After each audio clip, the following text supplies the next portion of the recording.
Você já parou para pensar que talvez a espécie humana seja só a versão marketing premium de uma tragédia antiga? Que o verdadeiro protagonista da pré-história foi injustiçado, humilhado e cancelado da timeline evolutiva?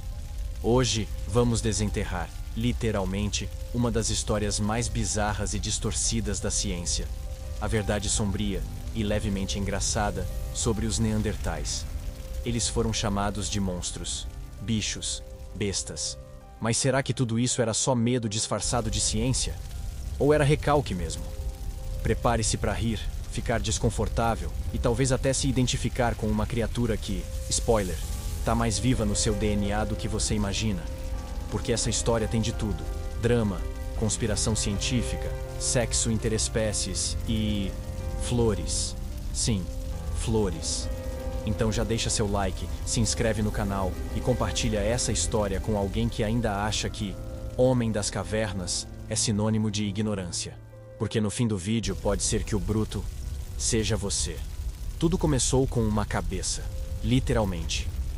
Em 1856, um grupo de trabalhadores escavava uma caverna na Alemanha quando topou com um crânio que parecia saído de um filme de terror barato.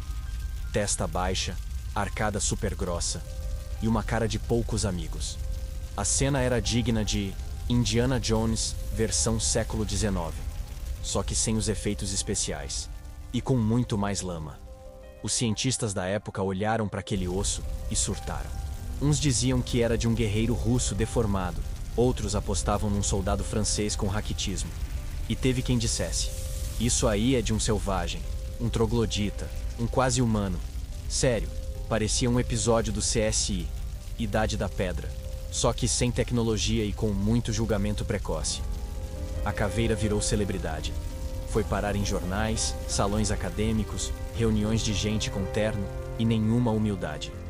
Nascia ali o primeiro monstro científico da humanidade moderna. E como todo bom cancelamento, ele começou sem direito de resposta. Porque, né, é meio difícil argumentar quando sua cabeça já tá virando peça de museu. Mas por que tanto pânico?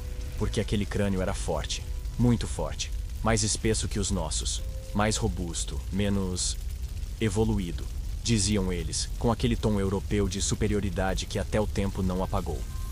Era como se tivessem achado o Hulk da pré-história, e isso ameaçava tudo o que a ciência queria acreditar sobre si mesma. Veja bem, em pleno século XIX, a humanidade estava se achando. Charles Darwin estava bombando, o colonialismo europeu estava no auge, e a ideia de evolução vinha servindo para justificar de escravidão a ego. Daí aparece uma caveira que não se encaixa na narrativa. Claro que eles surtaram. Era como se tivessem achado um parente feio na árvore genealógica e fingido que era só um arbusto qualquer. E aí, começaram as comparações cruéis. O Neandertal foi retratado como corcunda, sujo, idiota. As ilustrações o mostravam como um gorila deprimido de tanga. Era quase um personagem do The Office em crise existencial. Tudo isso com base em uma única ossada. A ciência, nesse momento, estava mais para colunista de fofoca do que para pesquisadora séria. Mas o mais irônico é que quanto mais animal faziam parecer o Neandertal, mais humanos eles se tornavam. Porque, convenhamos, ninguém julga com tanta pressa e arrogância quanto um Homo sapiens tentando proteger o próprio ego. O Neandertal virou o bode expiatório da nossa insegurança existencial. Olha como a gente é inteligente, pelo menos não somos aquilo. E o aquilo, meus amigos, era só um ser que viveu, caçou, sobreviveu e deixou seus ossos como lembrete de que talvez a humanidade não seja tão única quanto pensa. E sabe o que é pior? Essa foi só a primeira caveira. Depois vieram muitas outras. E com elas, um monte de perguntas que a gente tentou ignorar por mais de um século. Mas a pergunta que ficou pairando entre os fósseis era simples e incômoda. E se esse monstro for só uma parte esquecida da gente? E se no fundo, o Neandertal não foi apagado, mas absorvido? Esse pensamento começou a crescer, como uma rachadura no chão da ciência vitoriana. E a próxima descoberta só ia aprofundar essa fenda. Porque o que veio depois foi ainda mais bizarro. Cientistas começaram a juntar os ossos e as ideias. E sem querer, criaram o Frankenstein da evolução. E é exatamente isso que vamos explorar no próximo tópico. Se você curtiu esse começo e já sentiu um pouco de empatia por essa caveira incompreendida, Comenta aqui embaixo. Eu vi isso vindo. Imagine um grupo de cientistas com jaleco, bigode e zero senso de humor, sentados ao redor de uma mesa cheia de ossos. Eles olham para aquilo tudo e dizem: vamos montar esse quebra-cabeça e criar um monstro. Parece enredo de filme B, mas foi basicamente o que aconteceu quando tentaram entender os Neandertais. O resultado? Um ser meio humano, meio besta, 100% incompreendido. Eles começaram a juntar partes soltas, um crânio aqui, um fêmur ali, um dente acolá. Só que em vez de cautela científica, o que rolou foi uma salada de preconceito com pitadas de vaidade acadêmica. O Neandertal virou o Frankenstein da evolução. Uma criatura deformada, mal encarada e, acima de tudo, inferior. Era como se dissessem: olha aí, esse é o que a gente quase foi. Graças a Deus não somos mais assim. A ciência do século XIX tratou o Neandertal como um experimento estético. Encurtaram sua altura, curvaram sua coluna, tiraram o pescoço. Se tivessem Photoshop na época, ele sairia em todas as capas de jornal como o erro da natureza. Mas tudo isso era suposição. Um achismo embriagado de superioridade racial, colonialista e, claro, masculina. Porque até a ciência tem seu viés. A mídia fez a festa. Surgiram desenhos grotescos em jornais, com neandertais balançando ossos como se fossem tacos de beisebol da ignorância. Eram retratados como os piores participantes possíveis de um reality show da pré-história. Não falavam direito, não sabiam dançar, e provavelmente eram eliminados na primeira semana por falta de carisma. E o público acreditava, claro. Afinal, era mais fácil rir deles do que encarar o espelho. Mas o mais assustador nem era a imagem, e sim o simbolismo. O Neandertal virou um anti-Homo sapiens. Tudo o que a gente dizia que não queria ser. Como se fosse um aviso do universo. Se você parar de evoluir, vira isso aqui. Um recado travestido de ciência, mas com moral de conto de terror. E a pergunta subliminar era: você está se comportando como um humano? Ou como um Neandertal? Só que essa construção monstruosa começou a rachar. Primeiro, com as evidências arqueológicas. Depois, com as dúvidas dos próprios cientistas. Alguns começaram a notar que talvez os neandertais não fossem tão diferentes assim. Tinham ferramentas, faziam fogueiras, cuidavam uns dos outros. Ué, o monstro tinha sentimentos? Era como se o Frankenstein começasse a cantar uma canção triste no meio da floresta. E a gente, do outro lado, fingisse não ouvir. Porque admitir que o outro é parecido com você dói. Exige humildade. E vamos combinar. O Homo sapiens nunca foi campeão nesse quesito, especialmente quando o ego está em jogo. Mas o golpe final nessa narrativa veio com o avanço da genética. Quando os cientistas modernos decidiram analisar o DNA de humanos atuais, esperando confirmar nossa pureza evolutiva, o que encontraram foi um tapa na cara ancestral. Todos nós temos um pouco de Neandertal no sangue. Plot twist digno de novela das 9. Ou seja, o Frankenstein da evolução era nosso avô.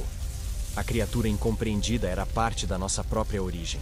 E tudo aquilo que chamávamos de monstruoso, talvez fosse apenas familiar. E se tem algo que bagunça a mente de um cientista vaidoso, é descobrir que o erro da natureza foi, na verdade, o início da nossa história de amor. Porque sim, meu caro ouvinte, no meio dessa treta evolutiva, rolou química, literalmente. Atenção! Esse é o momento da história em que a pré-história fica picante. Porque quando os cientistas finalmente analisaram o genoma humano moderno, esperando encontrar só traços do Homo sapiens bonitinho, educado e com dentes alinhados, eles levaram uma rasteira do tempo. Resultado: nós somos, em média, entre 1 a 4% Neandertal. Tradução: rolou romance entre espécies. Não foi só flerte, foi cruzamento mesmo.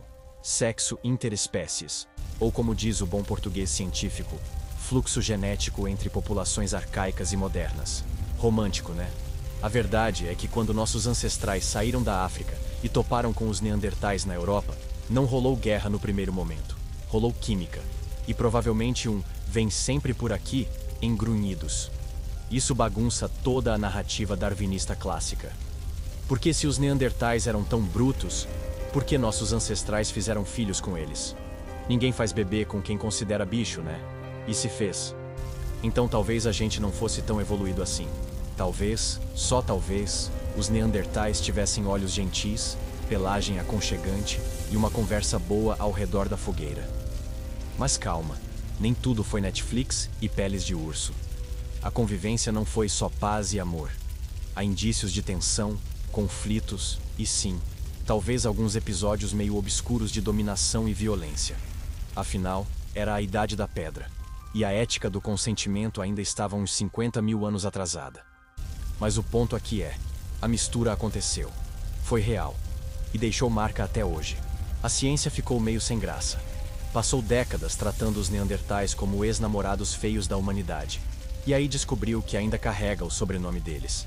É como aquele parente que você renegava nos almoços de família, mas que no fim te deixou herança.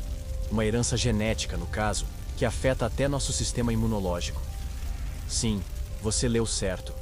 Tem partes do nosso corpo que funcionam melhor por causa do DNA neandertal. Tipo aquelas defesas contra vírus que herdamos sem agradecer. Então, da próxima vez que você espirrar e não ficar gripado, agradeça ao primo peludo, porque talvez ele tenha tomado uma pancada viral há 40 mil anos só para você ficar de boa hoje. Mas não para por aí. Pesquisas recentes associam genes neandertais a características curiosas: tendência à insônia, à ansiedade, à sensibilidade ao frio. Talvez até seu drama existencial tenha raiz na caverna. Imagina explicar isso para terapeuta. Então, doutora, o problema é que meu tataravô era um homem das cavernas apaixonado e mal interpretado.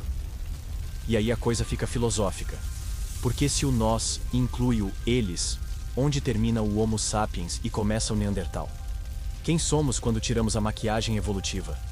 O que resta quando admitimos que até nossas paixões mais modernas têm raízes em amores pré-históricos com cheiro de fumaça e carne crua?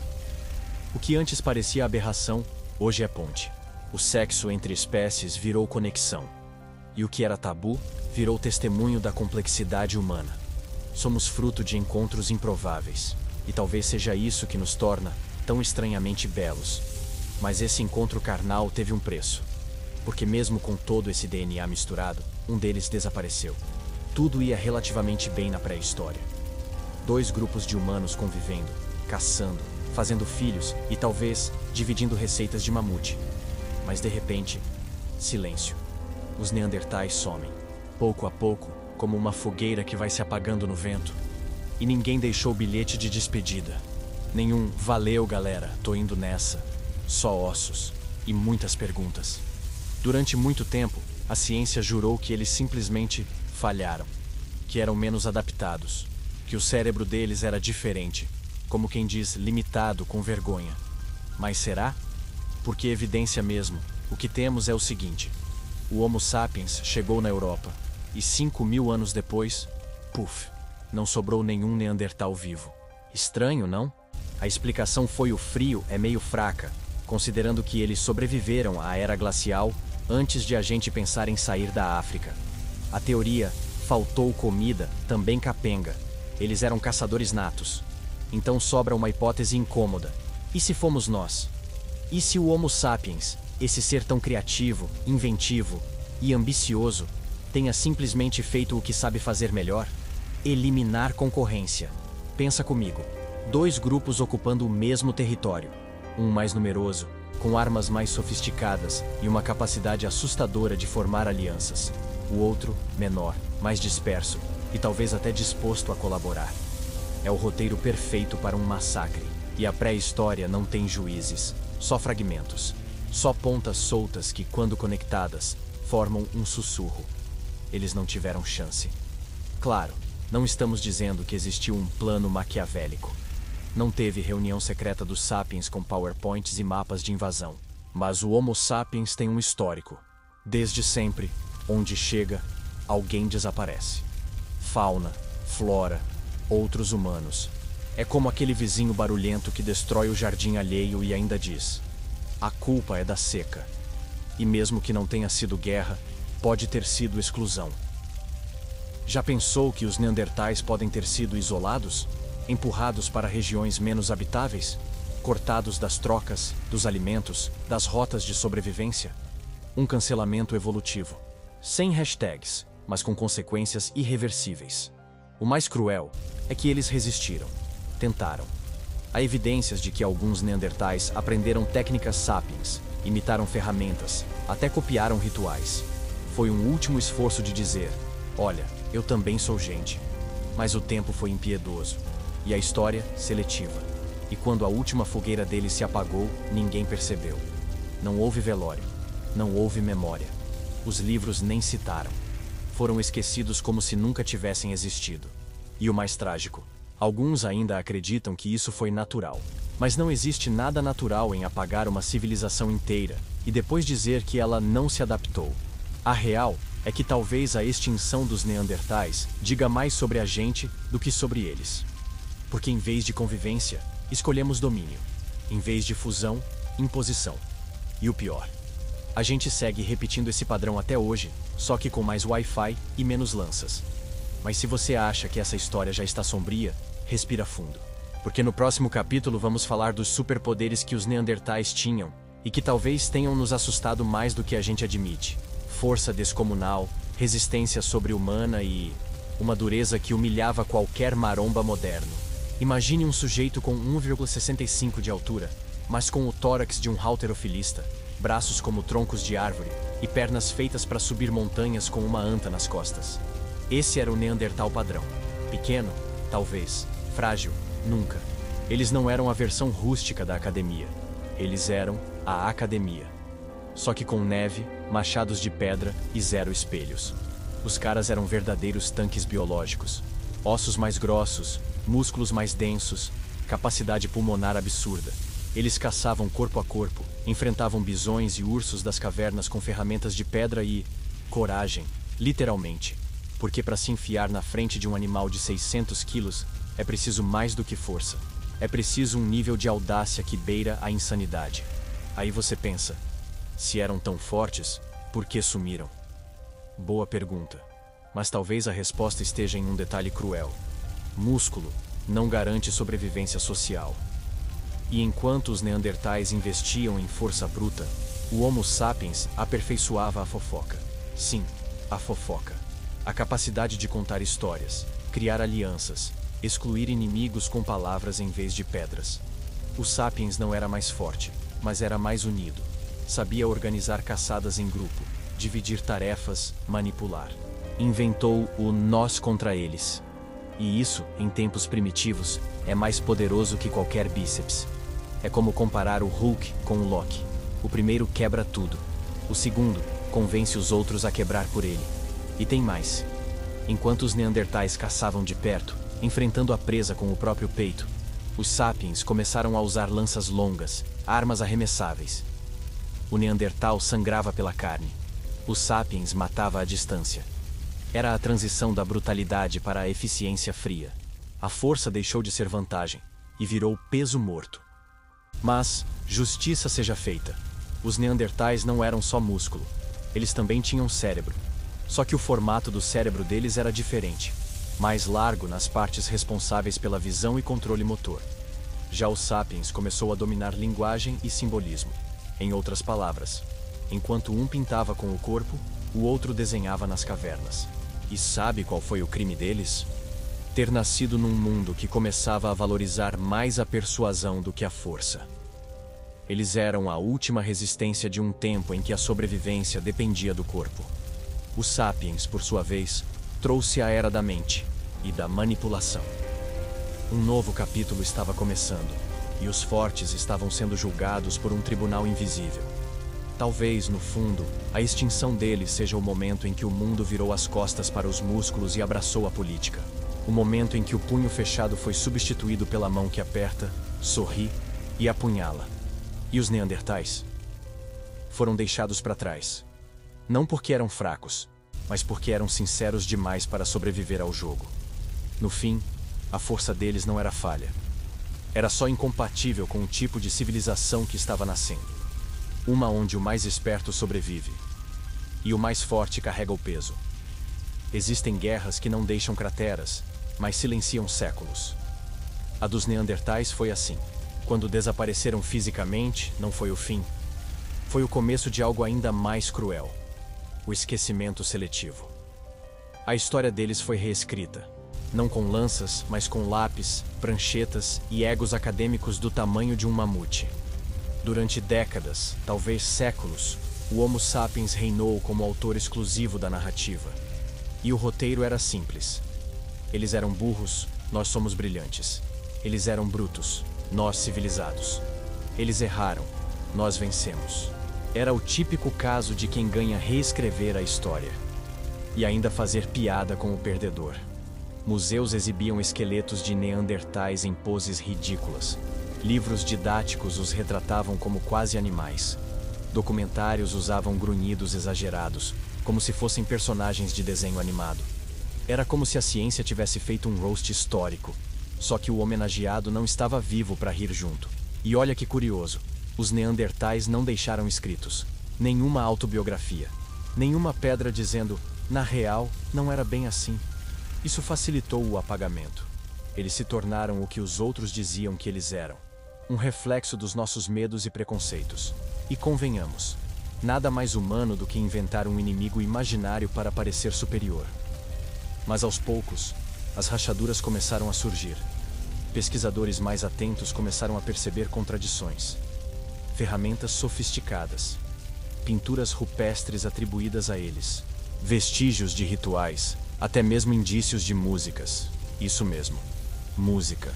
É possível que eles cantassem, o que deixaria qualquer cientista antigo com vontade de enfiar o próprio jaleco na boca. Aí vem a pergunta incômoda. Será que a gente precisou que os neandertais fossem bichos, só pra gente se sentir mais gente? Será que no fundo, sempre soubemos que eles não eram tão diferentes, mas fingimos o contrário porque é mais fácil viver com heróis e vilões do que com zonas cinzentas? O mais poético, ou trágico, é que os traços deles nunca nos deixaram. Estão no nosso corpo, no nosso sono, na nossa memória ancestral.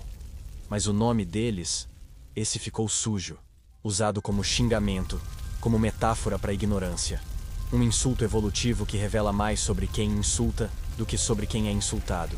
E não pense que isso foi acidente. A memória é uma guerra silenciosa. Quem escolhe o que lembrar também escolhe o que apagar. E nesse caso, o apagamento foi quase total. Até que começamos a escutar. Escutar o que os ossos diziam, o que as cavernas guardavam, o que o silêncio grita quando ninguém mais quer fingir que sabe tudo. Porque talvez, no fim das contas, a maior lição dos neandertais seja essa. Quem cala, não consente, mas também não desaparece. Eles ficaram lá, nas sombras da história, esperando a hora de falar. Por muito tempo, a arqueologia ignorou o que não queria ver. Se um artefato era sofisticado demais, diziam, não pode ser de Neandertal. Se encontravam ossos enterrados com cuidado, murmuravam. Coincidência. Era como se a ciência tivesse um filtro do Instagram ligado. Só mostrava o que combinava com a estética do Homo sapiens vitorioso. Mas aí, veio a lama. Aquela que tudo cobre, tudo conserva, tudo revela com o tempo. De dentro dela, surgiram evidências perturbadoras. Neandertais enterrando seus mortos. Com flores. Sim, flores. Pétalas fossilizadas ao lado de esqueletos. Um gesto que, se fosse feito por sapiens, seria chamado de ritual. Mas vindo deles, preferiram chamar de acaso. Só que não era acaso. Era afeto. Era simbolismo. Era luto. Um enterro com flores não é apenas uma cova bonita. É linguagem sem palavras. É arte feita com silêncio. E isso desmonta completamente a ideia de que eles eram incapazes de pensamento abstrato. Porque, convenhamos, até hoje tem humano moderno que nem chora em velório. E tem mais. Eles cuidavam dos feridos. Um fóssil revelou um neandertal que viveu anos com uma deficiência grave. Algo que ele só teria conseguido se alguém tivesse cuidado, alimentado, protegido. Isso não é instinto animal. Isso é empatia. É humanidade. Ou melhor, neandertaldade. Uma palavra que deveria significar capacidade de cuidar até quando dói. As ferramentas também falam. Machados, raspadores, pontas de lança. Alguns com um nível de refinamento que daria inveja em muitos sapiens da época. E se a gente fosse menos arrogante, talvez dissesse, uau, olha o que eles sabiam fazer. Mas durante séculos, a resposta foi: devem ter copiado da gente. Bonito, né? A humildade passando longe, como um tigre dente de sabre faminto. E as cavernas? Ah, elas eram palco de uma criatividade tímida, mas profunda. Marcas de dedos em paredes, traços de pigmentos, padrões geométricos, expressão pura, enterrada por milênios. Porque a arte não precisa de aplauso, basta existir. E os neandertais, ao que tudo indica, queriam mais do que caçar, queriam deixar marcas. Isso desmonta o estereótipo do bruto, porque um ser que canta, pinta, enterra, cuida e sente é qualquer coisa menos inferior. O que talvez tenha acontecido é que eles viveram um tipo de humanidade mais silenciosa, menos performática, mais visceral. E a gente confundiu isso com burrice. Mas, ironicamente, a lama nos lembrou. Os fósseis, como cartas que esperaram milênios para serem lidas, começaram a contar outra versão da história. Uma em que os neandertais não eram vilões, nem vítimas, mas poetas da sobrevivência. E talvez seja isso que tenha incomodado tanto. Porque quanto mais humano eles pareciam, mais monstruosa ficava nossa atitude. Chegamos ao plot twist que ninguém gosta de encarar. E se o Neandertal não foi o monstro, mas sim a vítima? E se o Homo sapiens, esse ser que inventou arte, religião, política e iPhone, for também o arquétipo do vilão disfarçado de herói? Porque se a gente olhar com mais frieza, nossa história evolutiva parece menos com a ascensão da inteligência e mais com uma série de manipulações com um final previsível. Enquanto os neandertais enterravam seus mortos com flores, nós aprendíamos a enterrar os inimigos com estratégia. Criamos a fofoca, o boato, a aliança de conveniência. Trocamos músculos por sussurros, força por influência. E no fim, ganhamos o jogo não sendo melhores, mas sendo mais perigosos. O Homo sapiens é tipo aquele personagem de série que sobrevive todas as temporadas. Não por bondade, mas porque manipula, seduz e elimina sem sujar as mãos. Nós fomos o Littlefinger da pré-história. Sorrimos, aprendemos, observamos, e de repente, só havia um tipo de humano sobrando. E o mais perverso. Depois de vencer, rimos. Fizemos piada com os derrotados. Chamamos de burro, de primitivo, de homem das cavernas. Como se esquecer fosse mais fácil do que admitir que fomos cruéis. Somos a espécie que apaga um povo e ainda transforma em meme. Missão dada, missão cumprida. Mas há algo de podre nesse orgulho. Porque a extinção do Neandertal não foi só um fato evolutivo. Foi um espelho da nossa capacidade de apagar o outro quando ele ameaça a nossa ideia de superioridade. E isso, meu amigo, a gente continua fazendo até hoje. Com culturas, com espécies, com ideias diferentes. Troca-se a clava por algoritmos, mas a lógica é a mesma. Tem algo quase bíblico nessa história. O irmão mais novo, impaciente, elimina o mais velho. E depois vive com o peso de ser o escolhido, mas não o mais justo. O Homo sapiens herdou a Terra, sim, mas talvez tenha perdido algo no processo. Algo que o Neandertal guardava. A capacidade de existir sem precisar dominar. E aí vem a pergunta incômoda. Será que a tal evolução foi realmente progresso? Ou foi só eficiência fria? Talvez os neandertais fossem mais lentos, mas também eram mais sensíveis, mais conectados à terra, ao corpo, aos ciclos naturais. E a gente trocou isso por produtividade e uma planilha de Excel. O mais irônico? Hoje estamos tentando ser o que eles já eram, mais naturais, mais presentes, menos ansiosos. Pagamos terapia, lemos livros de mindfulness e falamos em viver o agora. Enquanto isso, o Neandertal, que nem nome próprio tinha, fazia isso tudo antes de ser cool. Então talvez, só talvez, o Neandertal não tenha sido o elo perdido, mas sim o elo esquecido. E é nessa brecha entre o que fomos e o que poderíamos ter sido que mora o próximo capítulo. Porque agora vamos descer ainda mais fundo. Vamos até os últimos olhos que viram o mundo deles desaparecer. Imagine. O céu cinza, o frio cortando o ar e uma pequena fogueira tentando resistir ao vento. Em volta dela, um grupo cansado, faminto, olhos fundos e mãos tremendo. É o fim, não da espécie humana, mas de um ramo inteiro da nossa árvore genealógica. Um clã de neandertais resistindo à última noite. Ninguém sabia que era a última, mas talvez alguém tenha sentido. O que será que passou na cabeça desse último Neandertal? Um velho xamã? Uma mãe com o filho no colo? Um caçador com o corpo ferido e olhos voltados para a floresta? A pergunta ecoa nos fósseis, sem resposta. Mas tem algo nesse silêncio que arrepia. Porque, diferente das guerras modernas, a extinção deles foi lenta, fria e solitária. Não houve inimigo visível. Não houve batalha final. Houve abandono. Os espaços diminuindo, o alimento escasseando, as estações ficando mais curtas e geladas, e em cada caverna vazia, um suspiro enterrado no tempo. O último Neandertal não morreu com um rugido. Morreu com um olhar fixo em um mundo que não cabia mais nele. É nesse ponto que a história se torna insuportavelmente humana. Porque quem nunca sentiu isso? O deslocamento, o apagamento lento, a sensação de estar vivo em um mundo que já não fala a sua língua. O último olhar do Neandertal pode ter sido o primeiro espelho da solidão que todo ser humano carrega até hoje. E aí vem o contraste brutal. Enquanto o último deles se apagava numa encosta esquecida, o Homo sapiens crescia, caçava melhor, se organizava em tribos maiores, inventava deuses, mitos, guerras e legado. Eles não deixaram monumentos, não deixaram escrita, mas deixaram algo mais poderoso. A ausência sentida nas entrelinhas da nossa própria evolução. Alguns cientistas sugerem que o último Neandertal viveu sozinho por anos. Imagine, nenhum parente, nenhum grunhido familiar, nenhuma troca de olhar, só memória, só dor, e mesmo assim, resistindo, andando pela floresta, talvez cantando uma canção que ninguém mais conhecia, a última voz de uma linhagem inteira. Essa imagem, esse ser caminhando entre sombras, é a metáfora perfeita da extinção. Não como um estouro, mas como uma vela que se apaga aos poucos. E esse momento final, íntimo e devastador, talvez seja o mais importante, porque mostra que por trás do mito do selvagem, havia alguém que também amava, temia e sonhava. O Homo sapiens venceu, mas o preço foi alto.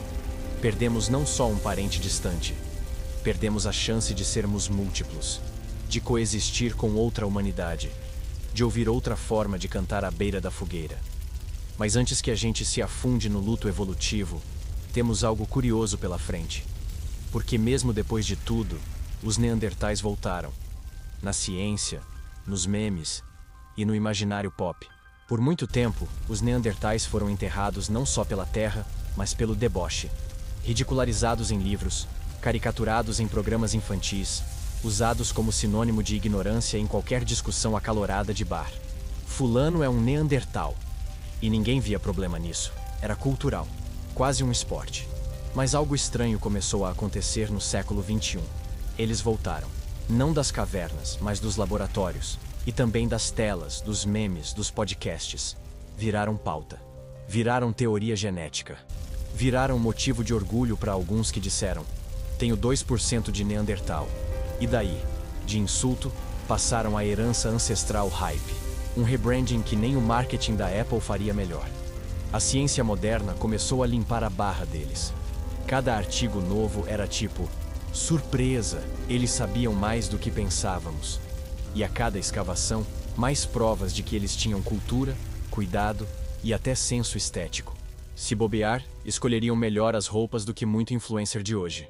Mas mesmo assim, a imagem do bruto permanece. Por quê? Porque é conveniente. Manter os neandertais no lugar de trogloditas burrões ajuda a gente a se sentir superior. É como ter um primo que nunca deu certo na vida. A gente faz piada com ele para não encarar nossos próprios fracassos. Os neandertais são esse primo, só que extinto, e sem chance de resposta no grupo da família. E aí vem a cultura pop, séries, filmes, animações. Os neandertais voltaram, mas como? Engraçados, desajeitados, fedorentos, sempre peludos, sempre burros, sempre urrando. Roteiristas modernos fizeram deles alívio cômico evolutivo, uma forma de zombar do passado enquanto fingimos que evoluímos. Porque rir do passado é mais fácil do que entender que ele ainda nos habita. Mas o mais louco é que, quanto mais zombamos deles, mais nos parecemos com eles. Vivemos em bolhas, brigamos por comida, só que no mercado. Nos agrupamos em tribos online, Temos rituais bizarros com celulares e ficamos ansiosos com barulhos na floresta, que agora se chama WhatsApp. A ressurreição dos Neandertais não foi só científica, foi simbólica. Eles voltaram porque o mundo moderno começou a sentir saudade do que perdeu. Conexão real, presença física, ritmo natural. Talvez por isso, tanta gente hoje vá para mato, tome banho gelado e fale em voltar às origens. Spoiler: as origens têm cara de Neandertal. A ironia máxima? Eles voltaram do esquecimento, mas ainda não voltaram com dignidade. Continuam sendo usados como espelho distorcido, como boneco de teste da nossa arrogância. E a pergunta que fica é: quantos séculos mais a gente vai precisar para tratá-los com respeito? Porque enquanto zombamos deles, esquecemos o que realmente nos une. E é isso que vamos encarar no próximo tópico: o que ainda vive em nós. Os traços deles que carregamos, sem nem perceber. O sussurro no nosso sangue. Pode parecer exagero, mas há vozes muito antigas dentro de você. E não são metáforas poéticas, são códigos genéticos, instruções escritas a pedradas no seu DNA por um ser que viveu há 50 mil anos, caçou renas, acendeu fogueiras e, sem querer, deixou um pedacinho de si em você. Esse ser? Neandertal. E o sussurro que ele deixou não para de falar. A ciência confirmou. Entre 1 e 4% do nosso genoma vem deles. Mas esses números frios escondem verdades quentes. Aquela sua sensibilidade ao frio pode ser herança neandertal, sua insônia crônica, seu sistema imunológico esquisito, até aquele trauma inexplicável de multidões. Tudo isso pode vir de um tempo em que sobreviver era escutar a floresta, ou morrer. Isso muda tudo, porque não estamos falando de um passado enterrado. Estamos falando de um presente genético, de traços invisíveis que moldam nossa relação com o mundo. Os Neandertais não desapareceram. Eles foram absorvidos.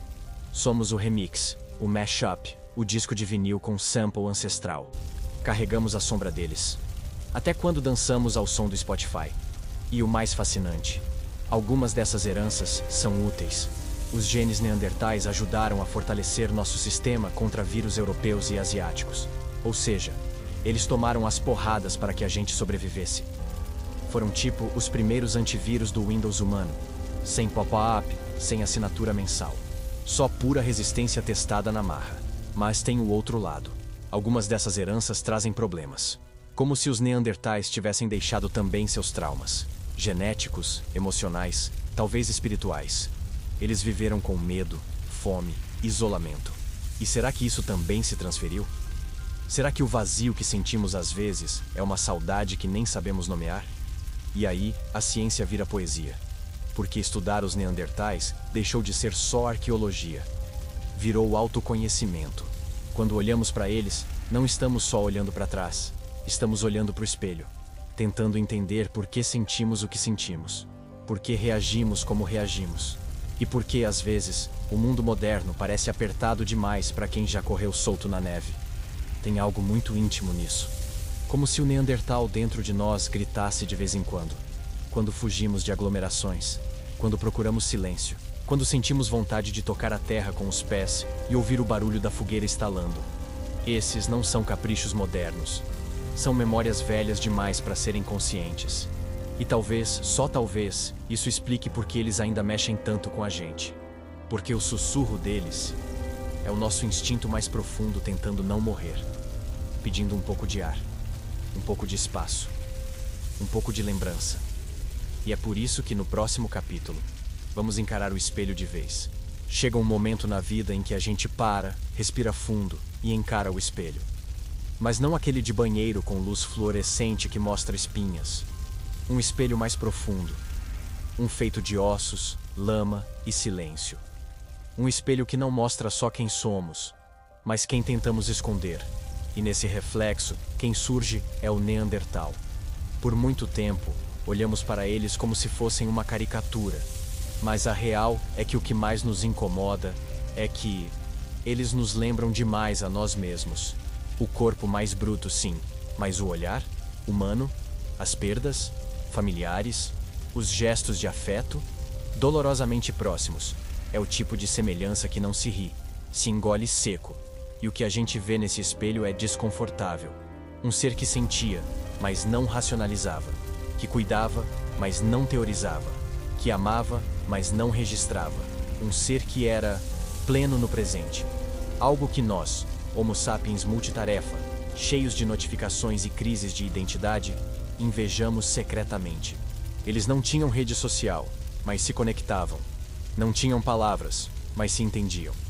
Não tinham Google, mas sabiam quando caçar, onde buscar abrigo e como acalmar um doente. E enquanto a gente corre atrás de produtividade com 4 aplicativos de agenda, eles viviam em ciclos, não em metas. A pergunta é: quem é realmente o evoluído?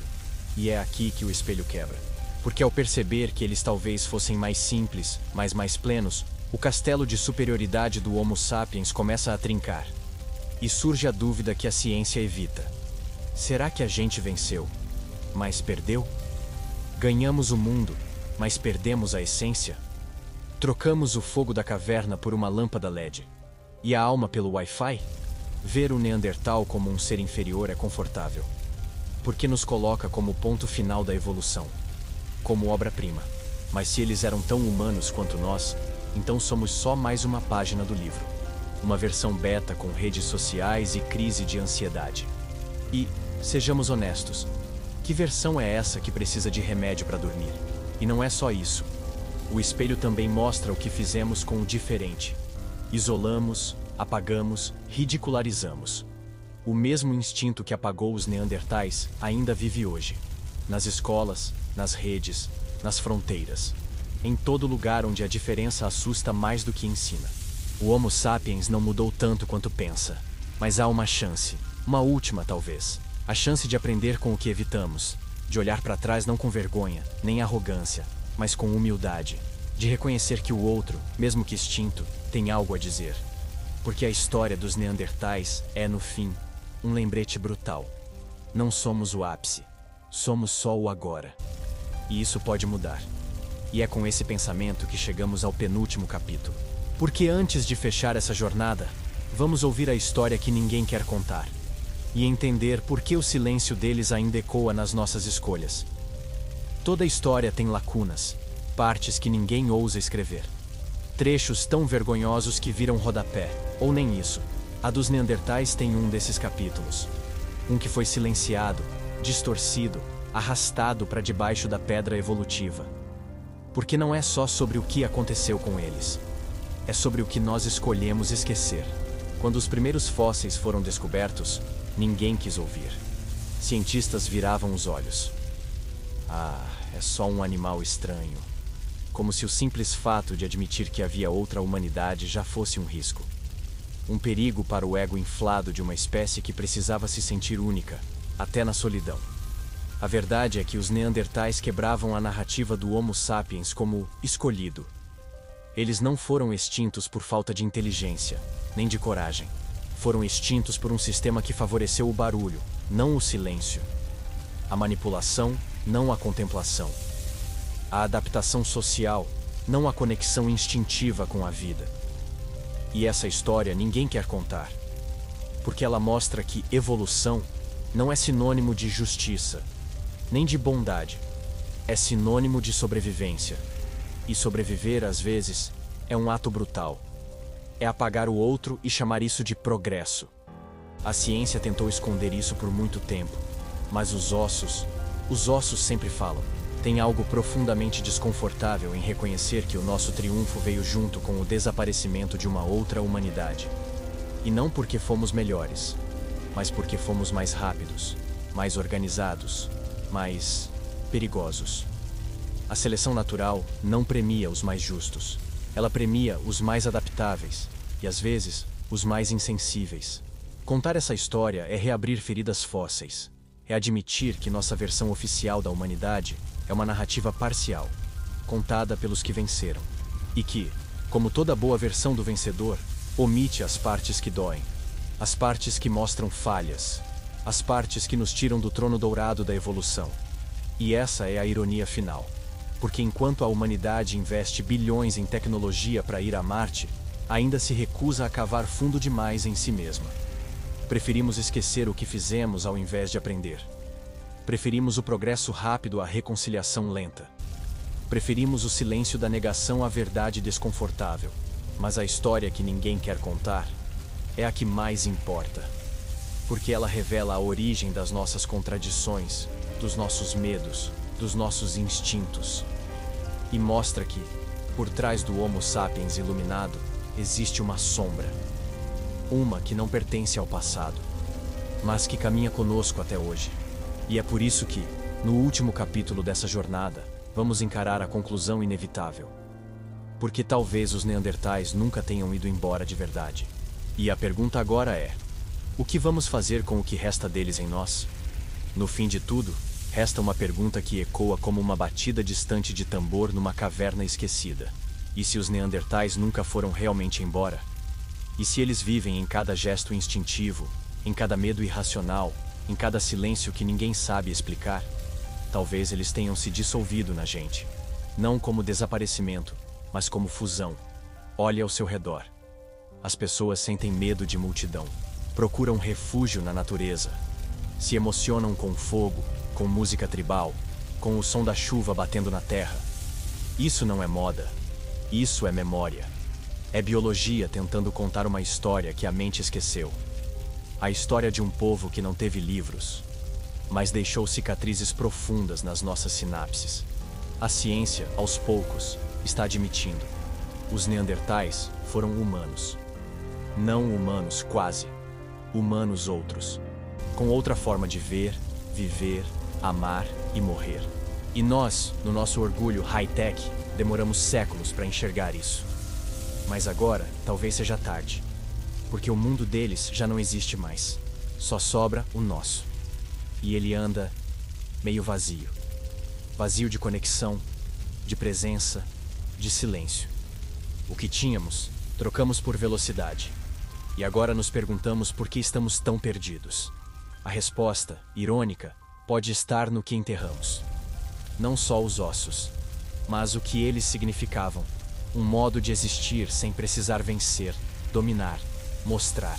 Um modo de apenas ser. A gente olha para o céu hoje e pensa: será que estamos sozinhos no universo?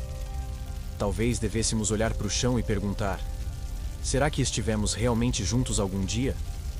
Porque tivemos a chance de dividir o planeta com outra humanidade. Mas escolhemos monopolizar. E o resultado é esse vazio ecoando em cavernas abandonadas. Eles, que nunca escreveram palavras, talvez tenham deixado a mensagem mais forte. Uma lição que não cabe em livros, mas cabe num gesto: cuidar de um ferido, enterrar um irmão com flores, tocar o ombro de alguém em silêncio. Coisas simples que nós complicamos. Coisas humanas demais para nossa pressa. Talvez no fim, a evolução não seja sobre quem sobrevive, mas sobre quem é lembrado com verdade. E os Neandertais, apesar de tudo, estão voltando. Não em carne, mas em consciência, em admiração, em respeito. E isso por si só já é uma vitória. Pequena, poética, mas vitória.